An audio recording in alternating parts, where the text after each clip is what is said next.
Okay, today we'll continue our series of lectures on behavioral science. Remember that the last part of this course has to do with mental disorders as they are specified in the DSM-5. So we first covered psychotic disorders. Those are disorders that have to do with whether or not the patient is in touch with reality. In psychotic symptoms is basically being out of touch with reality, either due to hallucinations or illusions or delusions. Then we covered mood disorders that have to do with the state of mood. They can be either depressive disorders or bipolar disorders for the most part. There are some other disorders that are specified in the DSM-5 that have to do with mood, but they're not as common. Today we'll cover a whole new family of disorders, and there are so many and they are so common and so prevalent that we'll have to divide them in two lectures. So we'll cover the first part today and then the next part, the next class and the next lecture, and those are anxiety disorders. So when we talk about anxiety disorders, the DSM-5 specifies many types of these disorders. We'll take a look at some of the criterion. In order to make a diagnosis, we'll take a look at some of the causes and risk factors or the etiology. Remember that the DSM-5 doesn't really talk much about treatment, but we'll consider some of the treatments for some of these disorders, and also in some cases for prognosis. And also, the DSM-5 does talk a great deal about differential diagnosis. So in order to treat a disorder, well, you have to make a good diagnosis. I mean, you have to tell the patient that they have what they really have. And then sometimes they can be a little bit confusing because the symptoms may resemble other symptoms. So it's important to specify what the disorder is and how it is different from other disorders. So that's why the DSM-5 for almost every disorder includes a section on differential diagnosis. So we'll take a look at some of the differential diagnosis for each of these disorders. Remember that all of these contents are included in the USMLE. So if we have time, at the end of this lecture, we'll do some review questions with clinical vignettes that resemble the ones that appear in the USMLE Step 1. So let's begin. Well, let's begin making a difference between fear and anxiety. I mean, these are both emotions that we all have, but again, very much as feeling sad when we're talking about depression and depressive disorders, we can all feel sad every once in a while, but that's different from being diagnosed with a disorder. And there are some people who oppose the DSM-5 because, in their estimation, the DSM-5 is too quick to diagnose and pathologize behavior that should really be considered normal. I mean, it's normal for all of us to feel a little bit depressed if something bad happens to us or if we lose a relative and so on. So we should keep that in mind before rushing to make a diagnosis. And the same goes for fear and anxiety. I mean, these are normal emotions that normal people have. But depending on the intensity, and not only on the intensity, but also on the impairment and the distress that they cause, we may have a reason to diagnose a patient with some of the disorders that we'll cover here. So before we get to that, let's first of all make sure that we're on the right page when it comes to defining what fear and anxiety are. So fear is a normal reaction to a known external source of danger. So fear is, to a certain extent, a rational emotion. I mean, there are some things that we should fear. I mean, we should all fear some crime. We should fear some cataclysmic event. We should fear some dangerous situation that we're facing. All of that is normal. And of course, there are some people who say, well, there is a famous quote by Roosevelt who said, we have nothing to fear but fear itself. But fear does have an important function in terms of evolutionary advantage, because, I mean, back in the African savannah, our ancestors, those who were a little bit more scared of things that they should have been scared of, well, they were at a greater probability of surviving. So having fear may be functional. Now, if the fear is blown out of proportion, then that may become a problem. And that's when fear turns into anxiety. In anxiety, The individual is frightened, but the source of danger is not really known. So this is really fearing something imprecise, something that they don't really know why they are so anxious. In anxiety, the individual is frightened, but the source of danger is not known, it's not recognized, or it's inadequate to account for the symptoms. So, when someone has anxiety, well, maybe they fear something, they're afraid of something, but they're not really sure what they're afraid of. Or if they have a specific fear, well, it would be considered anxiety if the fear that they have to that specific situation is not proportional to the real danger that that situation is posing. Now, as you probably know, all of this has some physiological implications. When people have anxiety, there are some physiological symptoms or manifestations. And of course, every psychiatrist must tell you that there is a deep connection between the body and the mind, and this is why and there are psychosomatic factors when it comes to illnesses. And if we have time, maybe we'll dedicate a future lecture to that important aspect of medicine. So you know that the mind and the body are connected, and if you are anxious over something, then that will have a physiological manifestations. So some of those physiological manifestations of anxiety: shakiness and sweating, especially in the hands. If you get sweaty palms, well, that's a sign of being anxious over something. I consider myself to be a significantly anxious person, although I don't know if I should be diagnosed with any of these disorders. And self-diagnosing is never a good idea. I mean, if you if you think that any of this stuff is really impairing your life and it's distressing your life, then you should go to a doctor. But I'm just saying here that I can tell you a little bit about these physiological manifestations of anxiety because, well, I mean, I have had anxiety at some point of my life, and yes, I haven't been to the point of shaking, but I have had sweaty hands, and also my head begins to sweat a little bit when I get nervous. So that's a very common physiological reaction to anxiety. Palpitations, and this can be the subjective experience of tachycardia. So maybe accelerated heart rate. Although it may not necessarily be objectively so, you may have nevertheless that subjective experience that your heart is beating too fast. And that's usually another physiological manifestation of anxiety.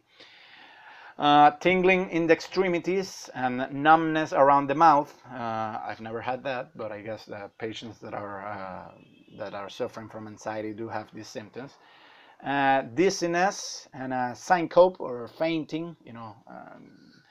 Also pupil dilation, or as it's the clinical term, mydriasis. Don't get this confused with some of the symptoms in substance abuse. When we get to some of the substance abuses disorders, we'll get that pupil dilation is a symptom for some of them, either for intoxication for some drugs or withdrawal for some other drugs. But pupil dilation can also be a symptom of anxiety. And also gastrointestinal and urinary disturbances. So, for instance, diarrhea. Well, yeah, I've had this symptom. I mean, when you're nervous, you can go to the bathroom quite a lot. And urinary frequency. So, the gastrointestinal or digestive system has a strong connection, has a strong psychosomatic component, and if you are in an anxious state, of mind, then that may have some influence on the digestive and gastrointestinal system. So let's begin taking a look at some of the disorders that are specified in the DSM-5 regarding anxiety. Well, first of all, there's the generalized anxiety disorder, and this is basically, as the name implies, a disorder where the patient has anxiety, but not over something in particular, a particular situation, whether it's crime or a test or a task that they have to perform. It's not focalized on something in particular, but it's just generalized. So it may be hard for either the patient or the therapist to identify what's the source of anxiety, but the patient nevertheless feels quite anxious. Now remember, there have to be some points or some criteria that have to be met in order to make a diagnosis. So let's take a look at what the DSM-5 has to say.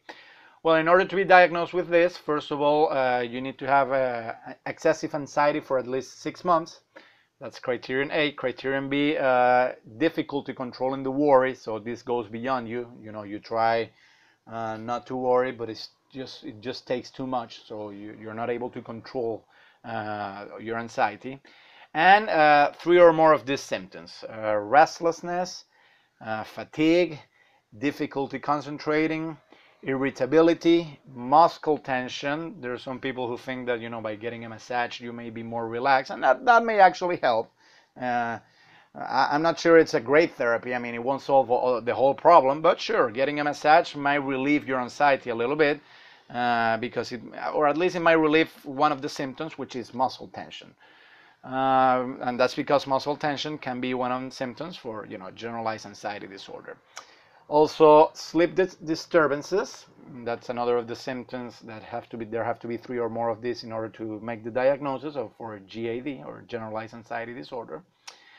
Now, as in almost every other mental disorder, the DSM-5 tells us that in order to make a diagnosis, these symptoms have to cause distress, and the disturbance cannot be to drugs or medication, as we'll see. And when we get to substance abuse disorders, some of the psychoactive drugs can give you some of these symptoms, such as fatigue or irritability and sleep disturbance and so on. So if they are as a result of taking those drugs, then you shouldn't make the diagnosis here. And this is also a diagnosis of exclusion, in the sense that the disturbance should not be explained by other disorders.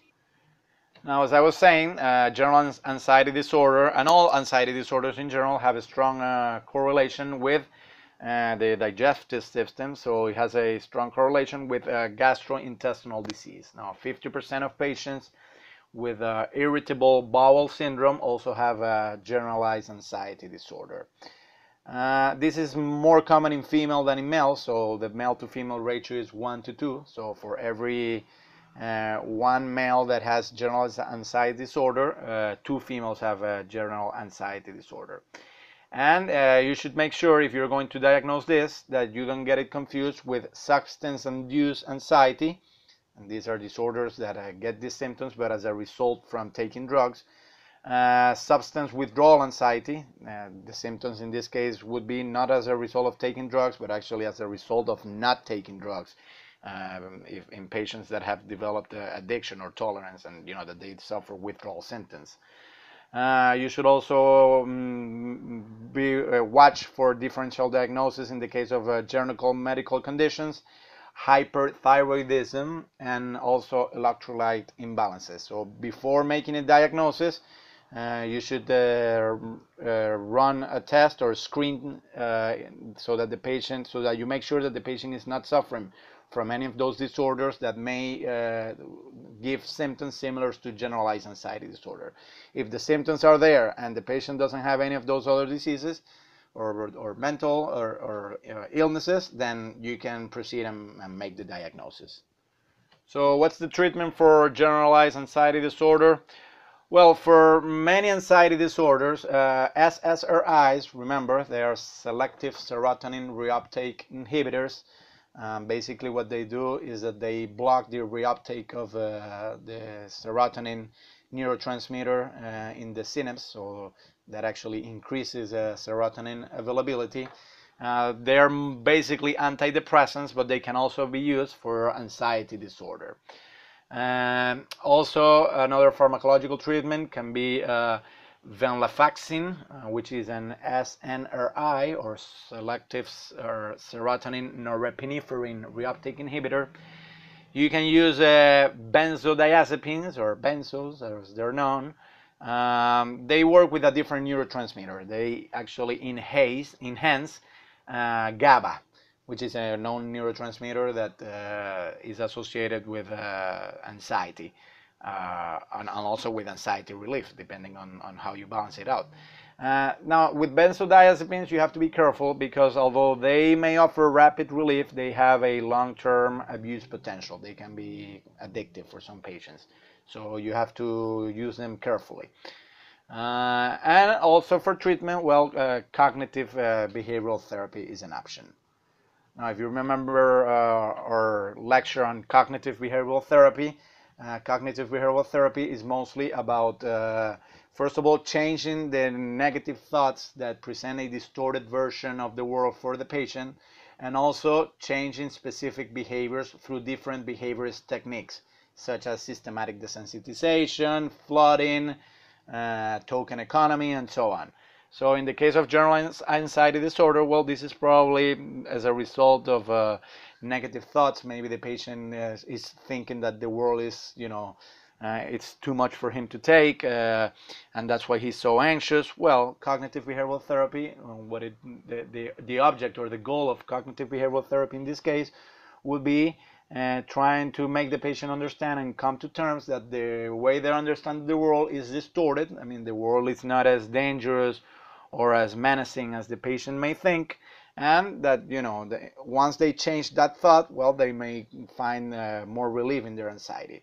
But remember that anxiety, unlike depression, also has an important or has more of a behavioral aspect to it. So, I mean, if some particular situation causes the patient some anxiety, then cognitive behavioral therapy has a series of techniques, and we have already covered them, the ones that I'm talking about, like systematic desensitization and so on. And the patient can work with the therapist through each of these techniques in order to overcome anxiety. Now, in the case of generalized anxiety disorder, this doesn't apply as much because the anxiety is not focused on a particular situation. It's generalized. So it has more to do with cognitive aspects than with behavioral aspects. But nevertheless, you can still use this approach in order to relieve anxiety. Okay, let's talk about another disorder that has to do with anxiety that's as specified in the DSM-5, and this is panic disorder. Now you see here on this slide over here, that's the Greek god Pan. You see his two horns, he's playing the flute. He's a very famous god in Greek mythology, and some people think that actually he became an inspiration for the posterior artistic representation of Satan in Christian culture, and he does resemble Satan a little bit, but this is not Satan here. This is Pan, the Greek god. Now Pan, according to Greek mythology, used to play that pipe, and whenever he played that pipe, people that would listen to the music that he was playing, they would become extremely anxious, and they would be overcome with fear. So that's where the word panic comes from. So panic attacks are recurrent, spontaneous situations, and panic disorder is when there are recurrent, spontaneous panic attacks and anxiety about future situations where they will be anxious. So this is not so much fear over something in particular, but it's actually fear of having fear. And also of their implications, or anxiety over having to change behavior in the future in order to avoid panic attacks. So basically, panic disorder is a panic attack, and as an additional point to that, anticipatory fear of future panic attacks. And panic attacks, well, there are situations when the person is overcome with fear without really knowing exactly over what.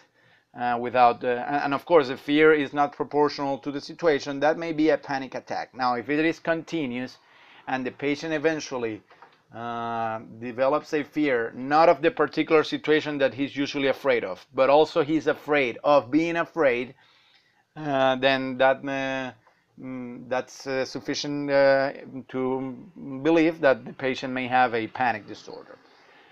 But let's take a look at what the DSM-5 criteria has to say. Well, in order to diagnose someone with panic disorder, they need to have at least 4 of these symptoms. So first of all, palpitations, sweating, trembling or shaking, shortness of breath, feelings of choking, chest pain, nausea, feeling dizzy, chills or heat sensations, numbness or tingling sensations, especially in the limbs, derealization or depersonalization. Now this has to do with a situation that is so stressful and you may be overcome with so much fear that you may come to feel that you're not really in the place where you are. And that, you know, some patients that have a depersonalization, they have a sensation similar to what's called out-of-body experiences. So as if watching from above what's going on. So it's the sense that you're not the person that's going through this, but you're watching someone else go through this, but it's really you.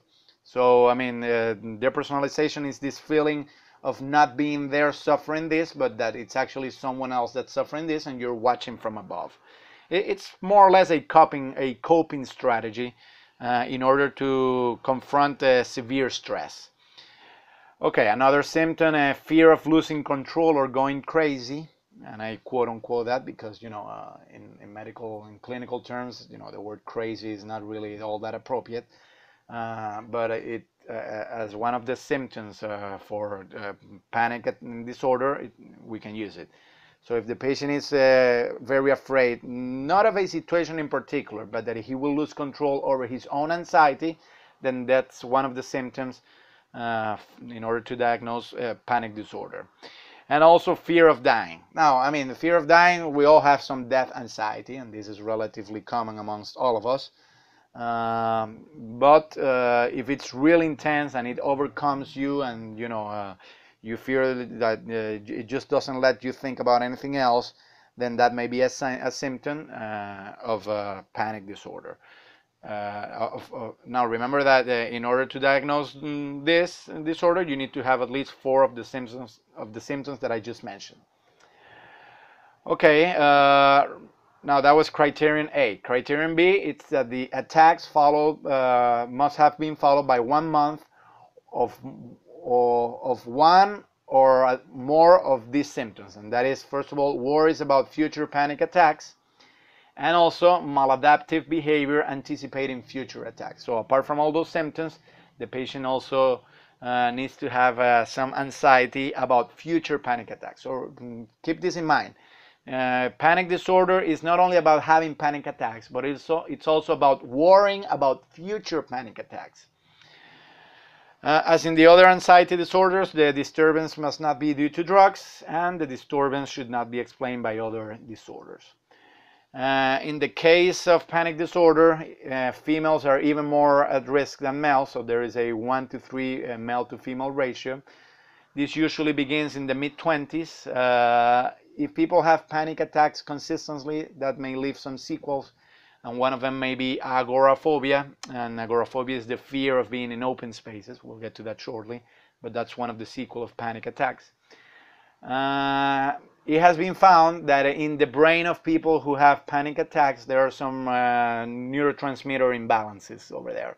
So there is some irregular norepinephrine activity in people who have panic attacks.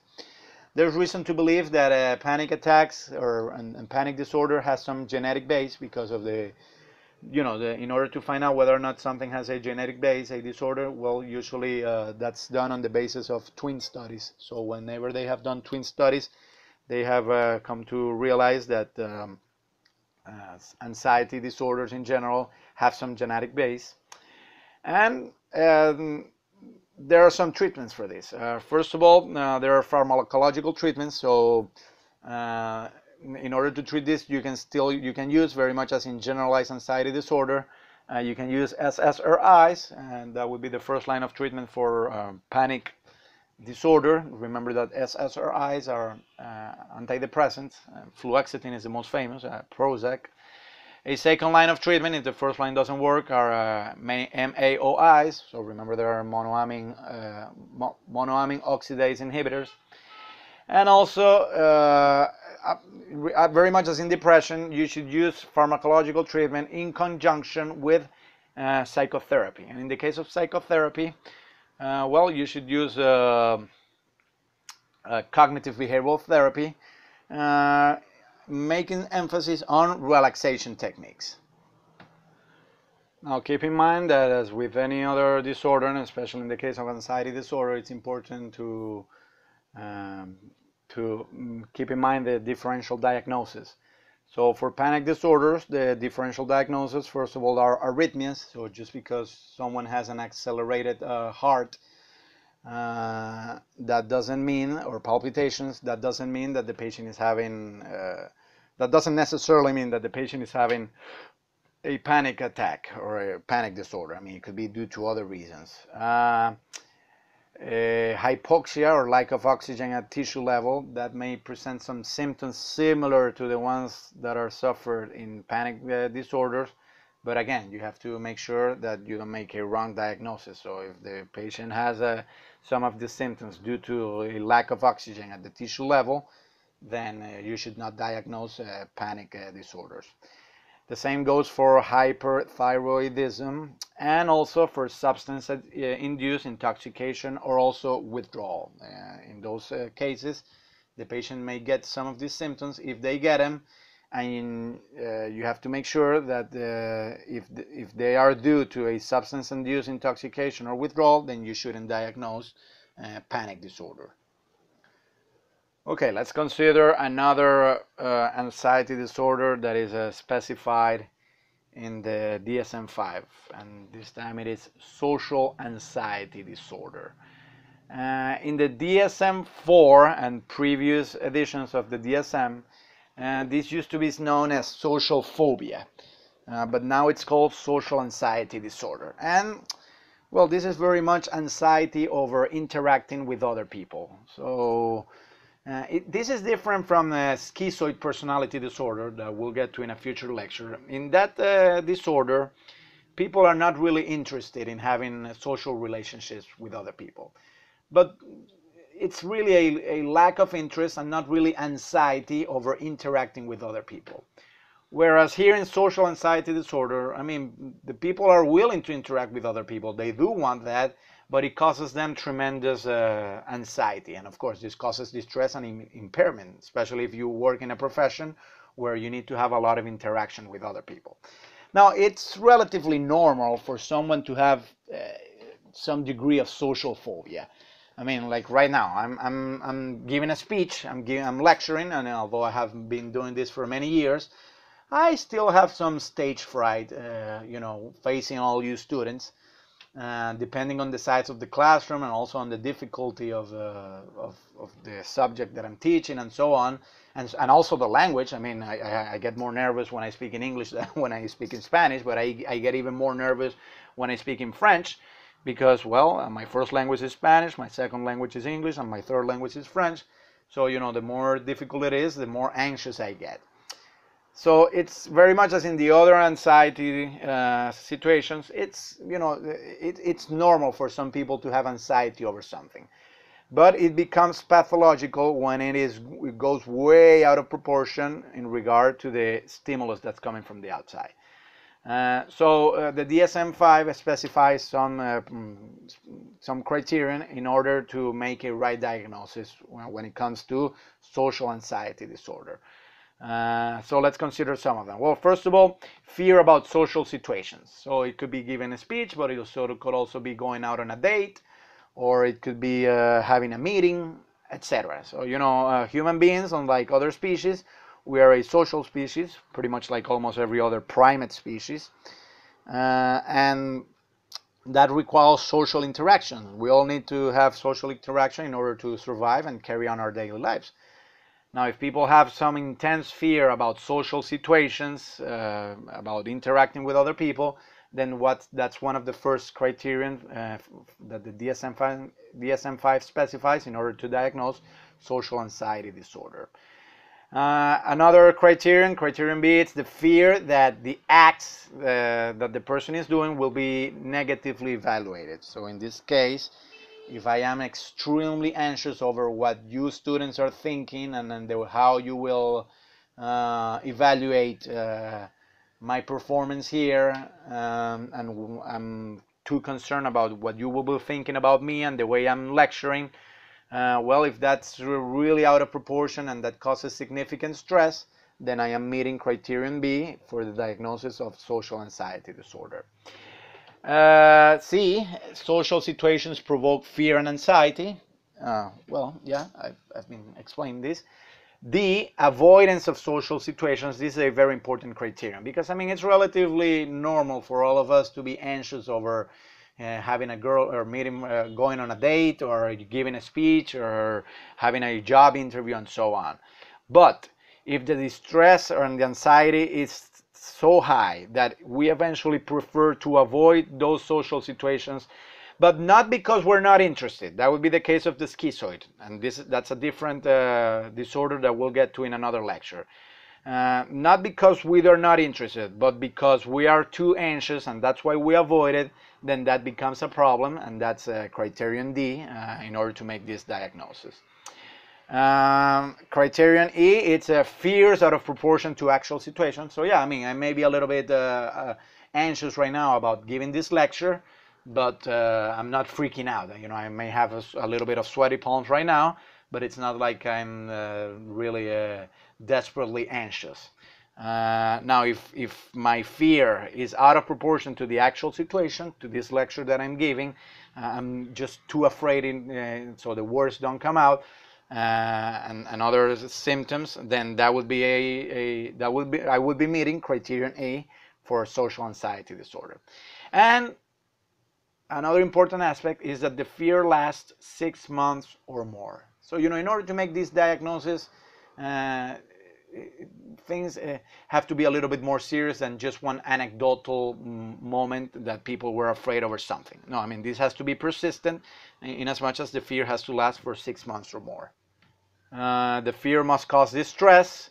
The fear must not be due to medication or drugs.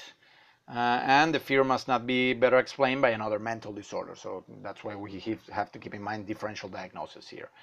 And also that another criterion is that another medical condition may cause social anxiety, but the response is not proportional. So there may be some medical conditions where you expect people to have some social anxiety, but if the response is not proportional to that, then you may go ahead and diagnose this.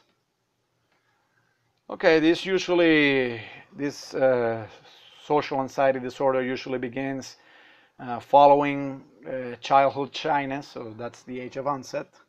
And as I was saying, this is different from schizoid personality disorder. In schizoid personality disorder, you're not interested in having social relations. In social anxiety disorder, you do want to have social relations, you need to have social relations, but you're too anxious over them. So you may eventually avoid them, but you suffer because you want to have them, but at the same time you avoid them, and that of course, that causes some distress. Well, the etiology of this disorder, it's quite similar to the other anxiety disorder. There is a genetic base. So if you have a monozygotic twin that has this disorder, your chance of developing it is in between 30 and 50%. That's much, much higher than in the normal population. So that suggests that this disorder has a genetic base. A risk factor is growing up with overprotective and hypercritical parents. So, you know, you may eventually come to have a personality that's too concerned with what other people may think of you. So you may grow up to be insecure. If that is out of proportion, that insecurity, then maybe at the end that may cause distress, and that may be reason to diagnose social anxiety disorder. So having had overprotective and hypercritical parents is another risk factor. Also having an introspective personality, so this is having difficulty interacting with other people. Having had some humiliating social experiences, not fitting in, being bullied at school, not having enough popularity, all of those conditions are risk factors when it comes to this disorder. Also, if the cultural influence regarding social interaction may be a factor, so if you're in a society where it is expected that you interact with other people, but at the same time there are some protocols that you may have some trouble following because they're too elaborate and so on, well, depending on what culture you live in, you may be at a higher risk of developing this disorder. I mean, if the culture pressures the individual too much to behave in a given manner, then that individual may be at a higher risk of having this disorder. Short-term alcohol use usually disinhibits, so in that sense, apparently it seems a little bit more helpful when it comes to having this disorder. because I mean, if you drink, and I'm sure most of you have had some drinks in your life, well, you're more talkative, you're more likely to interact with other people. However, that's for the short term. For the long term, it may actually have the opposite effect. So in the long term, alcohol users and users who eventually come to abuse alcohol, that may actually lead to social anxiety disorder. And there's also the hypothesis that low levels of serotonin, very much as in depression, may also cause social anxiety disorders, although the jury is still out because there are conflicting studies. Some studies suggest that, but some more recent studies seem to refute this hypothesis. Now, what's the treatment here? Well, first of all, cognitive behavioral therapy, making special emphasis on relaxation techniques, systematic desensitization, and so on.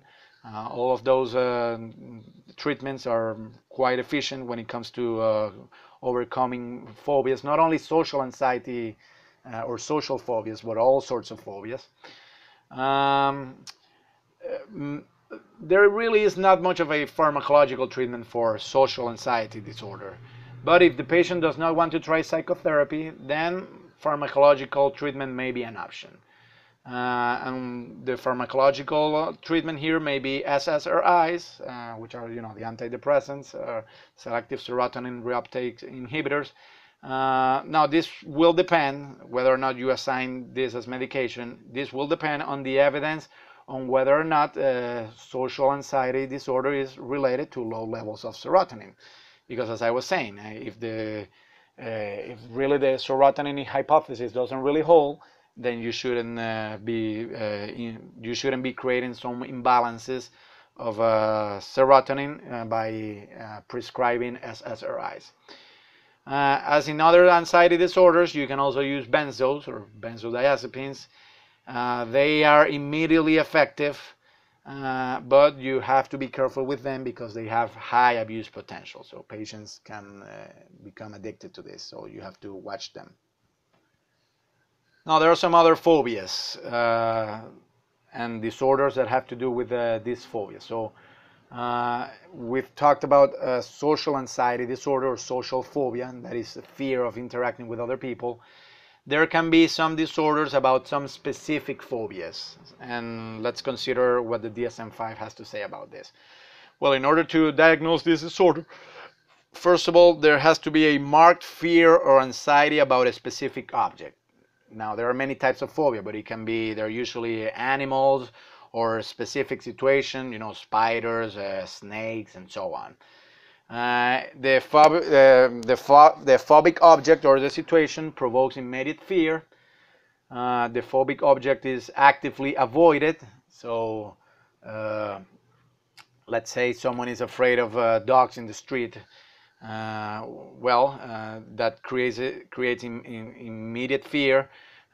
So if the patient has too much fear of dogs in the street, they may avoid going down a particular street, and now that may cause some problems in the future because that may impair your ability to get to work shortly, for instance. So if a phobic object is actively avoided, but that object forms part of your everyday life, then that's an impairment and it becomes a problem. And that may be reason to diagnose a specific phobia disorder. The fear or anxiety lasts for 6 months or more. The fear or anxiety is out of proportion to the actual stimulus. I mean, it's not really phobia to fear, let's say, some very poisonous snake. If you have to deal with snakes every day, I mean, it is relatively rational to fear a very poisonous snake.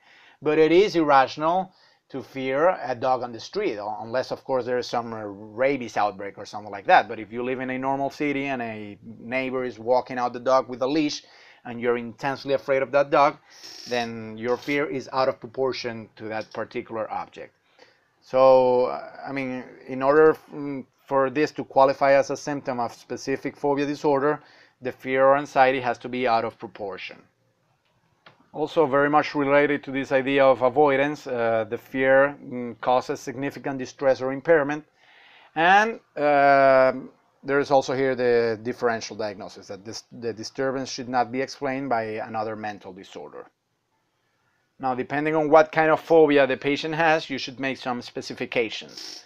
And there are many different types of phobias. You can be either animal phobias, so it's usually snakes, rats, spiders, but there can also be other animals, and there can be due to past experiences that have to do with classical conditioning. If you remember, in classical conditioning, you make an association between a traumatic event and something that was present. So if you had a traumatic event, but at that time there was an animal present, then you may develop some phobia over that particular animal, even if that animal is not really scary at all. There are also another specification you could make if you make the diagnosis: nature phobia, so being afraid of thunder, of waters, of heights. There can also be phobias for blood injection or for injuries. There can be situational phobias, so fear of airplanes, of elevators, or of enclosed places. In this case, it would be claustrophobia. And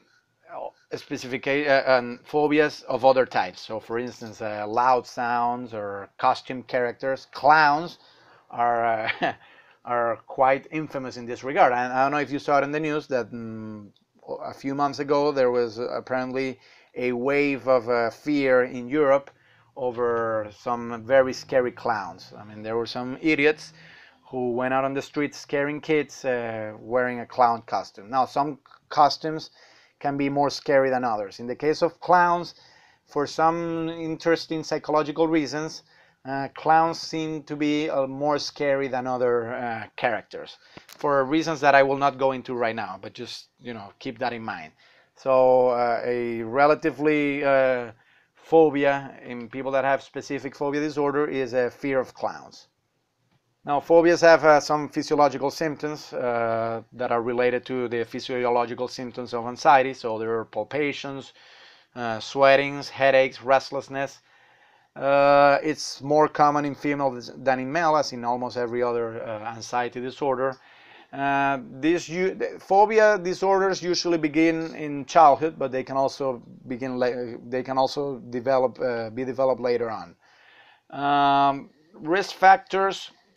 Well, very much as in the other anxiety disorder, parental overprotectiveness. So if you're insecure about the world because your parents have protected you too much, when you go out there and you face the real world, you may not be fully prepared, so you may be scared and you may develop some anxiety over particular situations.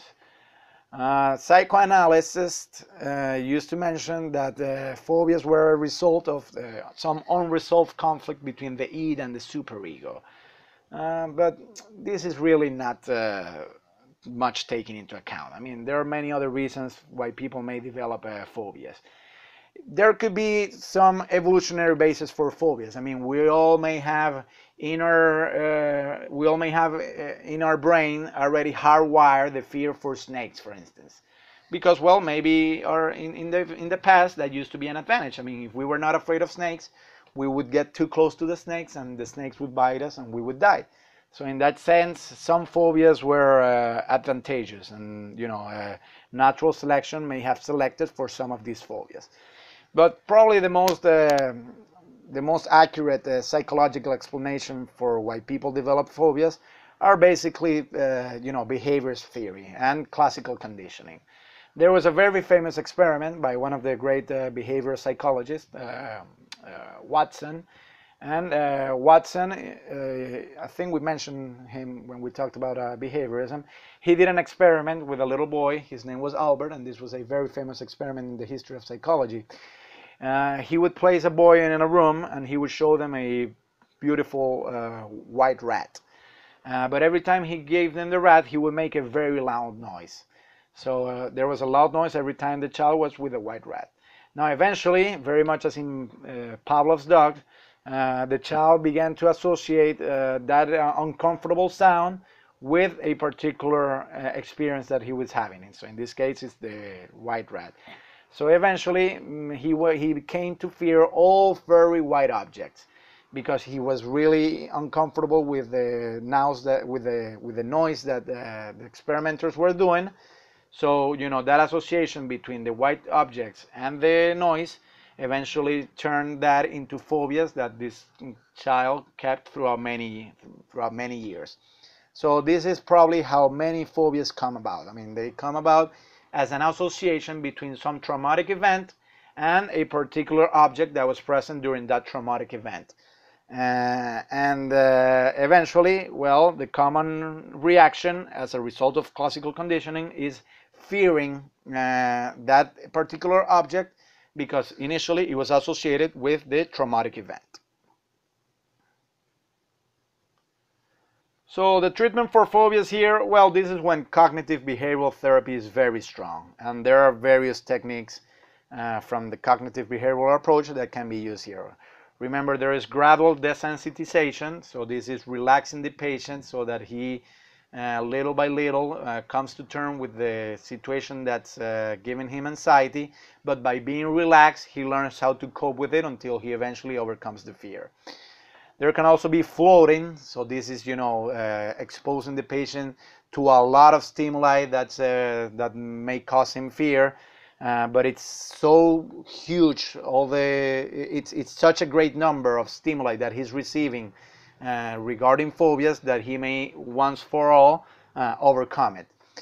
There are some people who would like to use a hypnosis in order to go back to the traumatic event and work it through, and as you work through that initial traumatic event, then you may eventually overcome the phobia of objects that are related to that traumatic event. And well, if none of that work, there may be a line of treatment that has to do with a pharmacological treatment. So again, you can use benzodiazepines for certain phobias, such as flying, but remember that benzodiazepines have some abuse potential, so you have to prescribe them very carefully. Okay, and let's consider the last anxiety disorder for today, and that is agoraphobia. Now, the word agora in English means open space. In Greek, I'm sorry, it means open space. So this was the space where the Greeks went over there in order to discuss the issues regarding the city council. This was in the early days of democracy in Athens and the rest of Greece. So that was the agora. So agoraphobia, phobia in Greek is also fear of. So this is the fear of open spaces. That's what the word agoraphobia means. So let's consider what the DSM-5 criteria has to say about agoraphobia and how to diagnose it. Well, first of all, there has to be a marked fear about two or more of these particular situations. First of all, using public transportation, being in open spaces, also being in enclosed spaces, but that are not your own. So let's say that you go to a mall or something like that. I mean, that place is enclosed, it's indoor, but nevertheless, it's public. It's not where you live. So if you're afraid of that, well, that qualifies as a symptom for criterion A in order to make the diagnosis here. Also standing in line, that can cause some anxiety. Being outside of the home alone.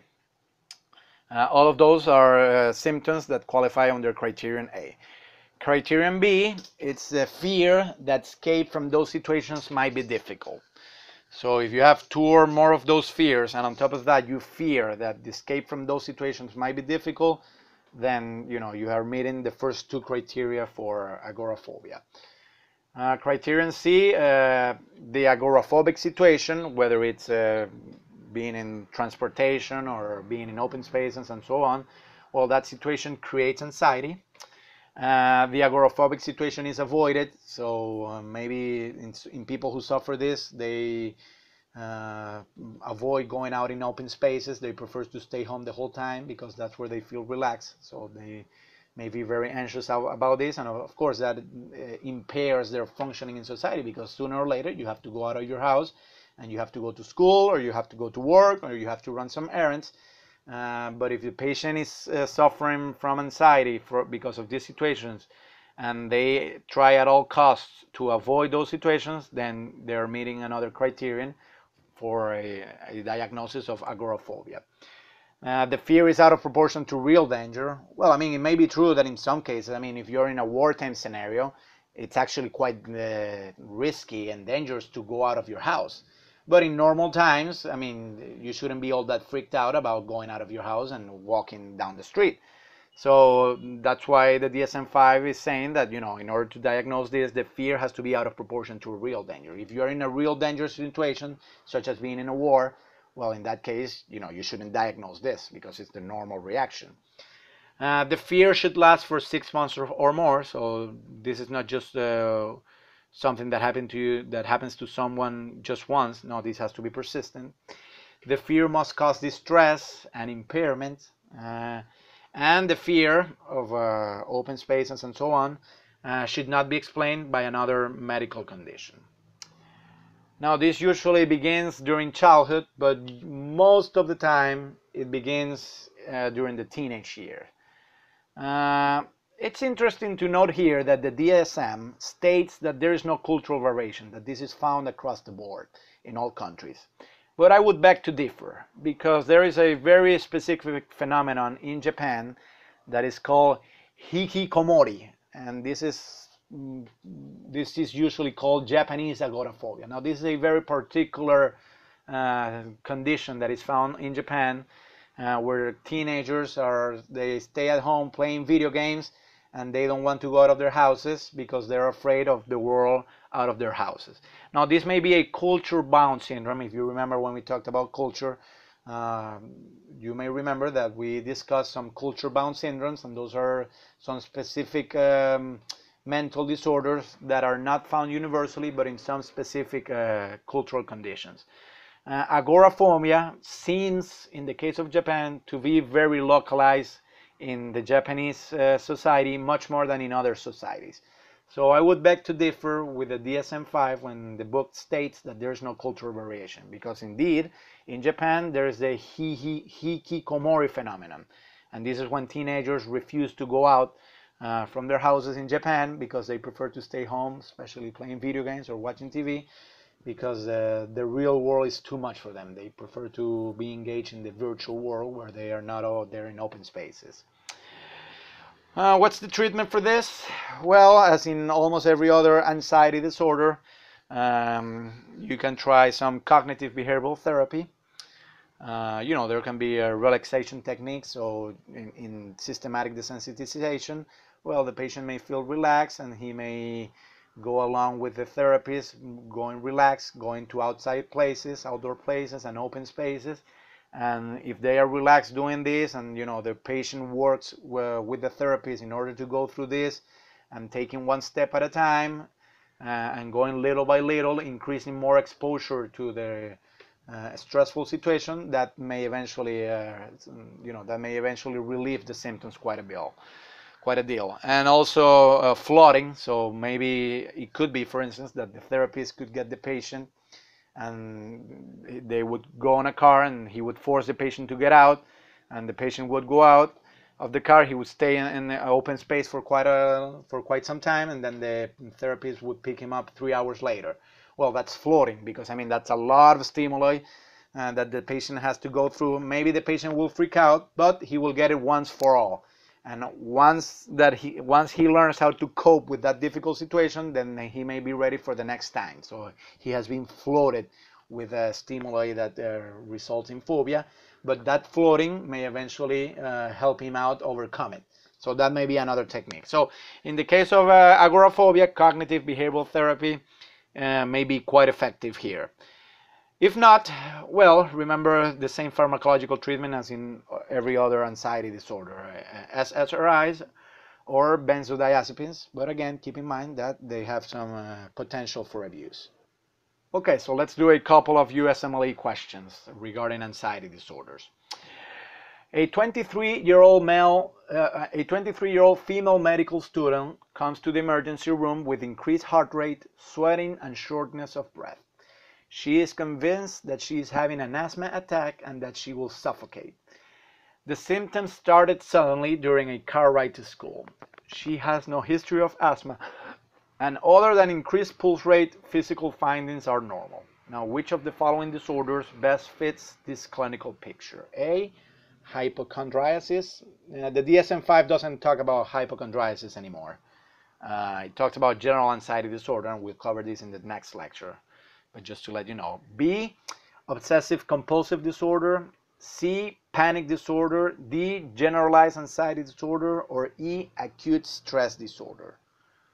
Well, the right answer here is C, panic disorder. Um, it comes suddenly, and the physiological symptoms go along with the panic attack that she's having. So the symptoms start suddenly, and in as much as these symptoms, such as asthma attack and shortness of breath and sweating, in as much as they're not related to other medical conditions that may cause these symptoms, such as asthma itself, then we are okay to make a diagnosis of panic disorder. Let's consider another question. A 29-year-old man is upset because he must take a client to dinner in a restaurant. Although he knows the client well, he's so afraid of making a mess while eating that he says he's not hungry and sips from a glass of water instead of ordering a meal. So which disorder best fits this clinical picture? So A, post-traumatic stress disorder. B, obsessive compulsive disorder. C, panic disorder. D, generalized anxiety disorder. E, body dysmorphic disorder. F, specific phobia. G, social anxiety disorder. Or H, mass depression. Well, I think here the answer should be social anxiety disorder. G.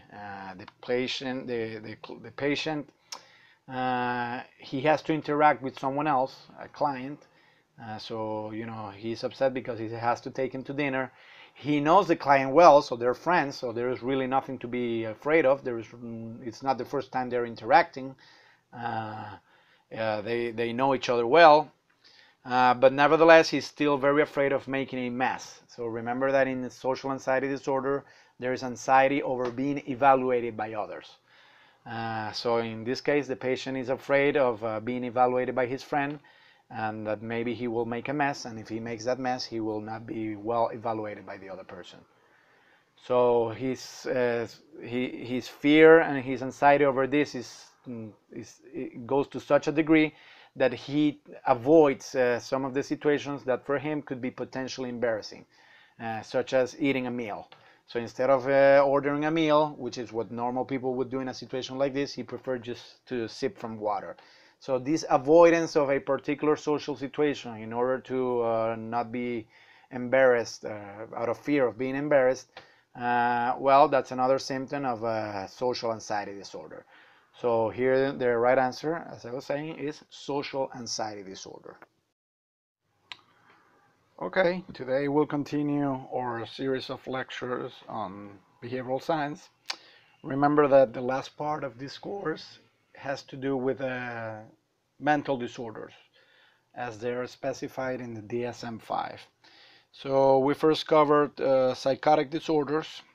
Those are disorders that have to do with whether or not the patient is in touch with reality. So in psychotic symptoms is basically being out of touch with reality, either due to hallucinations or illusions or delusions. Then we covered mood disorders that have to do with the state of mood. They can be either depressive disorders or bipolar disorders for the most part. There are some other disorders that are specified in the DSM-5 that have to do with mood, but they're not as common. Today we'll cover a whole new family of disorders, and there are so many and they are so common and so prevalent that we'll have to divide them in 2 lectures. So we'll cover the first part today, and then the next part, the next class, and the next lecture, and those are anxiety disorders. So when we talk about anxiety disorders, the DSM-5 specifies many types of these disorders. We'll take a look at some of the criterion.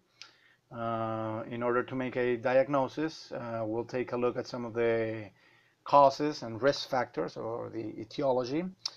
Remember that the DSM-5 doesn't really talk much about treatment, but we'll consider some of the treatments for some of these disorders. And also, they are so anxious. In anxiety, the individual is frightened, but the source of danger is not known, it's not recognized, or it's inadequate to account for the symptoms. So, you know, when someone has anxiety, well, maybe they fear something, they're afraid of something, but they're not really sure what they're afraid of. Or if they have a specific fear, well, it would be considered anxiety if the fear that they have to that specific situation is not proportional to the real danger that that situation is posing. Now, as you probably know, all of this has some physiological implications. When people have anxiety, there are some physiological symptoms or manifestations. And of course, every psychiatrist must tell you that there is a deep connection between the body and the mind, and this is why and there are psychosomatic factors when it comes to illnesses. And if we have time, maybe we'll dedicate a future lecture to that important aspect of medicine. So you know that the mind and the body are connected, and if you are anxious over something, then that will have a physiological manifestations. So some of those physiological manifestations of anxiety: shakiness and sweating, especially in the hands. If you get sweaty palms, well, that's a sign of being anxious over something. I consider myself to be a significantly anxious person, although I don't know if I should be diagnosed with any of these disorders. And self-diagnosing is never a good idea. I mean, if you if you think that any of this stuff is really impairing your life and it's distressing your life, then you should go to a doctor. But in some cases, for prognosis, and also the DSM-5 does talk a great deal about differential diagnosis. So in order to treat a disorder, well, you have to make a good diagnosis. I mean, you have to tell the patient that they have what they really have. And then sometimes they can be a little bit confusing because the symptoms may resemble other symptoms. So it's important to specify what the disorder is and how it is different from other disorders. So that's why the DSM-5 for almost every disorder includes a section on differential diagnosis. So we'll take a look at some of the differential diagnosis for each of these disorders. Remember that all of these contents are included in the USMLE. So if we have time, at the end of this lecture, we'll do some review questions with clinical vignettes that resemble the ones that appear in the USMLE Step 1. So let's begin. Well, let's begin making a difference between fear and anxiety. I mean, these are both emotions that we all have. But again, very much as feeling sad when we're talking about depression and depressive disorders, we can all feel sad every once in a while, but that's different from being diagnosed with a disorder. And there are some people who oppose the DSM-5 because, in their estimation, the DSM-5 is too quick to diagnose and pathologize behavior that should really be considered normal. I mean, it's normal for all of us to feel a little bit depressed if something bad happens to us or if we lose a relative and so on. So we should keep that in mind before rushing to make a diagnosis. And the same goes for fear and anxiety. I mean, these are normal emotions that normal people have, but depending on the intensity, and not only on the intensity, but also on the impairment and the distress that they cause, we may have a reason to diagnose a patient with some of the disorders that we'll cover here. So before we get to that, let's first of all make sure that we're on the right page when it comes to defining what fear and anxiety are. So fear is a normal reaction to a known external source of danger. So fear is, to a certain extent, a rational emotion. I mean, there are some things that we should fear. I mean, we should all fear some crime.